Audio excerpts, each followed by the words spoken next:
These directions say find the distance between each pair of points. We originally had problems like this. When we originally had problems like this, we would graph the points and then use the Pythagorean theorem to help us find the distance between them. But since doing that, we learned how to use the distance formula, and we used the Pythagorean theorem to prove the distance formula. So let's be reminded of what the distance between 2 points are. So the distance is going to be the square root of, and then what we're going to do is we're going to subtract the two x values and square that, and then add the difference of the two y values squared. And the reason this distance formula works is because of the Pythagorean theorem. So what this means is the distance for any 2 points, you can do the one x value minus the other x value, then square it, then add the y value minus the other y value, and then square it.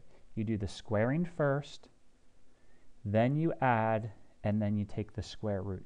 So let's go ahead and use this distance formula to find the distance between these points.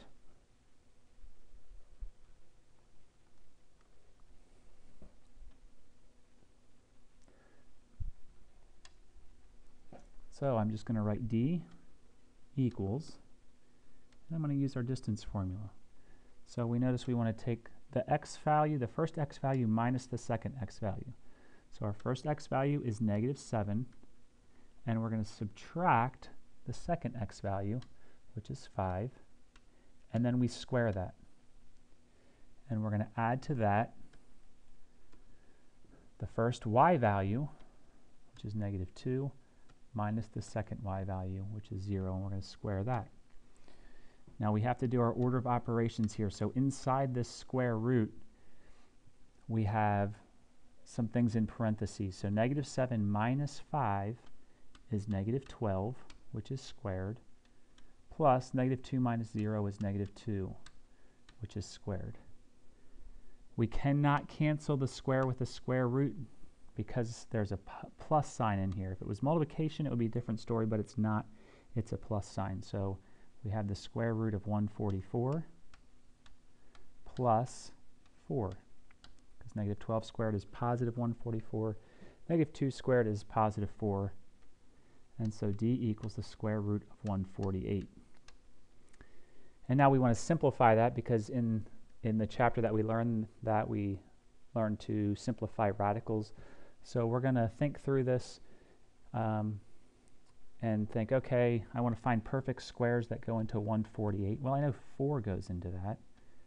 So this is, we could rewrite as the square root of 4 times, and dividing 4 into 148. That's 3, which is 12, 28, 37. And so this is really equal to, well, the square root of 4 is just 2 times the square root of 37. That's a prime number. That can't be simplified anymore. So the distance is 2 root 37. If you wanted to, you could put that in your calculator and find an approximation. It's just a little bit over 12. All right, for this next one, we're going to do the same thing. We're going to use the distance formula.